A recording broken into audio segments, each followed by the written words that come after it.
اعوذ بالله من الشیطان الرجیم بسم الله الرحمن الرحیم منولو ریس کرنیما د بید ملنګ صاحب سره ناسو د دوی نه بشیرونه ورو بید ملنګ صاحب وړومنې خواته په خپل پروګرام کې او په پیښور کې ډېر مینه هرکلی ډېره زیاته مننه ویس کرني وروره خوشحاله اوسې ښاد اوسې اباد اوسې ډېره مننه چې دا پښتو د تشهیر دپاره څه نه څه منډه ترله وایي خوشحاله اوسې بید ملنګ صاحب دا راته ووایه چې ژوند مو څنګه روان دی شکر دی یاره په هر حال شکر ویسته پکار دی بس ژوند دی روان دی ژوند تیریږي که ښه یو که بدې تیریږي په هر حال شکر پکار دی مننه بالکل جی د سچا په اثار مو شته یو کم اسناب ډېر خوښوئ تاسو زما خو جي 2 کتاب اوس یو کتاب چاپ شوی دی اوس هغه نه یم پاتې 2 ایډیشنه کې بل کتاب دی کرښې کرښې جوړ یم هغه هم چاپ ته دی او یو بل کتاب هم را روان دی 2 نور دي زه به بیا راګویا کېږم ماشاءالله د درېیم کوم اسناب ډېر خوښوئ غزل نظم بس دا خوښ سم غزل دی غزل مې ډېر لیکلی او جي او زموږ مینوال ته بس څه پیغام ورکوي اخره کې بس بیا به ستاسو شعرونه پرې راځي نو څه پیغام وله ورکوي پښتنو ته ستاسو مینوالو ته د ټولو پښتنو ته دغه یو پیغام چې په خپله هم ژوند وکئ نور خلک هم ژوند ته پرېږدوئ په خپله هم د ترقۍ د پرمختیا کوشش کوئ او نور خلک هم ترقۍ ته پرېږدئ ډېره زیاته مننه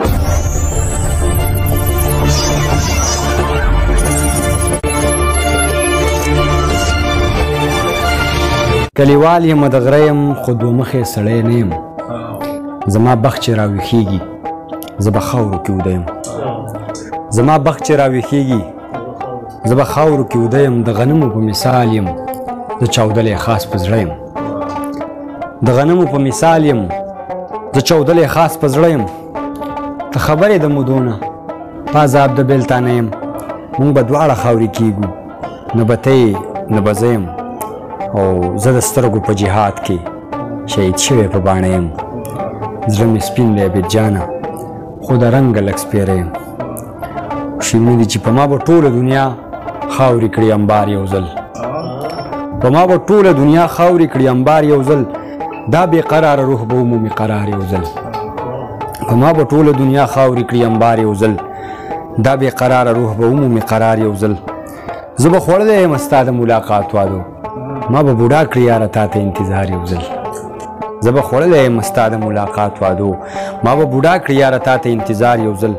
دلته که داسې د حقونو استحصال کیږي د دې 10000 به ووهي سرکار یو ځل اخر به وباسي زما د خوددارۍ جنازه د وخت غوښتنې به مې خرڅ کړي په بازار یو ځل او له خپلې تیزې زندګۍ مې نتیجه خس کړه ماله به مرګ هم راځي داسې په تلوار یو ځل غریب به وي خو د پښتو نه به مخ نه اړوي عبید به هم د پښتنو راشي په کار یو ځل اوس شیرون نور چې ما بغاوت له د تاوان کړی دی ستر انتخاب ما بغاوت له د تاوان کړی دی ستر انتخاب ما روایاتو له مدام کړی دی سر انتخاب او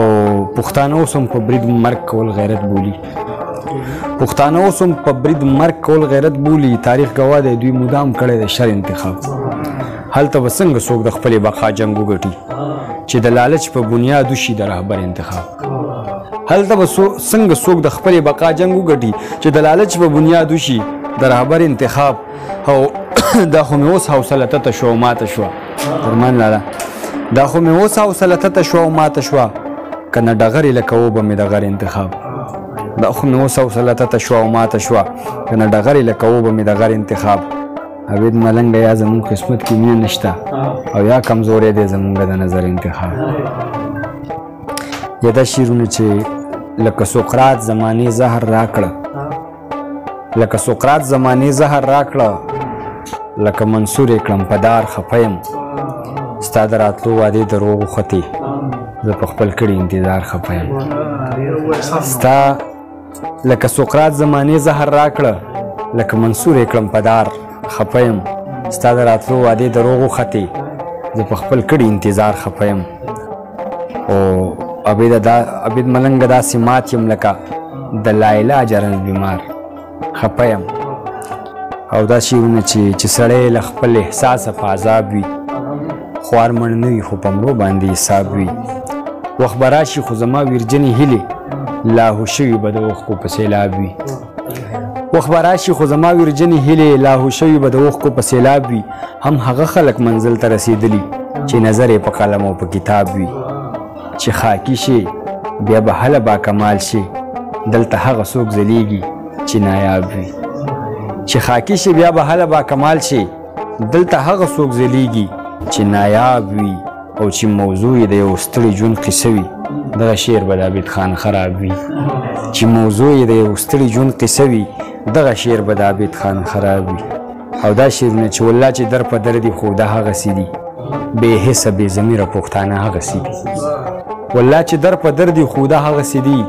بې حسه بې ضمیره پښتانه هغسې دي خالقه د جنت نه دي لوګی شم خو بچي مې نهر په هر فوټپات باندې پراته هغسې دي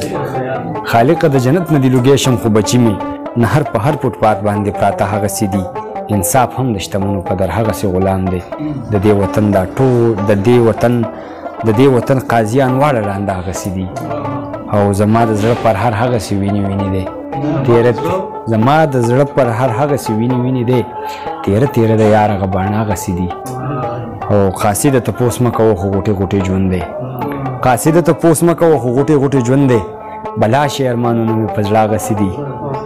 او جاوید دی که جلال دی که صدیق دی که باچا دی د څو تبا یاران راته خواږه هغسې دي او عبیده مسلسل د سرندې غوندې غږېږم عبیده خو بس دا خلک کاڼه هغسې دي او څه دا شعرونه چې ته ګورې نه چې تر بولانه خلکو پېژندم پیسې به نه ګټم خو زړونه مې بلا ګټلي ته ګورې نه چې تر بولانه خلکو پېژندم پیسې به نه ګټم خو زړونه مې بلا ګټلي زه مې دا خپله غریبي په خانۍ نه ورکوم پکې کاږه واږه نومونه مې بلا ګټلي او څه دا شعرونه چې وخت حالات او زمانې سړی هوښیار کړي د کمزور په یارانې سړی هوښیار کړي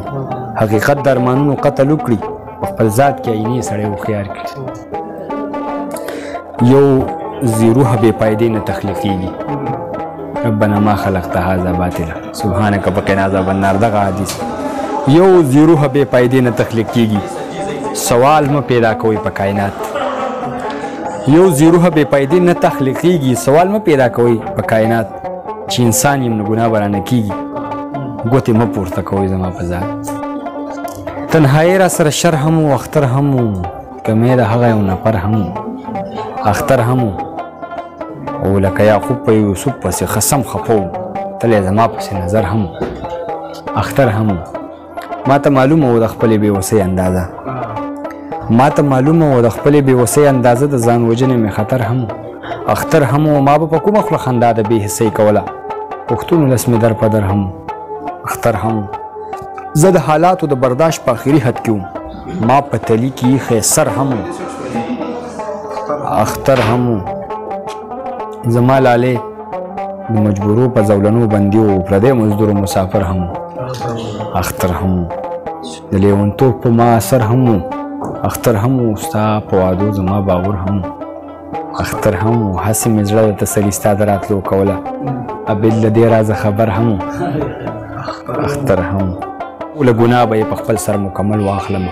والله که زه د خپل قاتل نه هم بدل واخلم ته خولي بیا اظهار د مینې کړی دی خو دا څنګه غواړي چې ولس زه ترې لیکل واخلم او بیمار وجود لګي روپیو په غرمو مزدوري ځان له پرې وړه واخلم که تا له پرې کجل واخلم ما له سجده د مینې ستا په در کې خوند راکوي عبد ملنګ چې څو ګامونه ستا په پل واخلم نو والو دا و د عبد ملنګ صاحب شعرونه چې تاسو کتل امید در به کوم ستاسو به خوښ شوي نور ښایسته ویډیوګانو دپاره کرني ټي وي در سره سبسکرایب کړئ هر چېرته چې ښاد آباد اوسئ د لوی الله په امان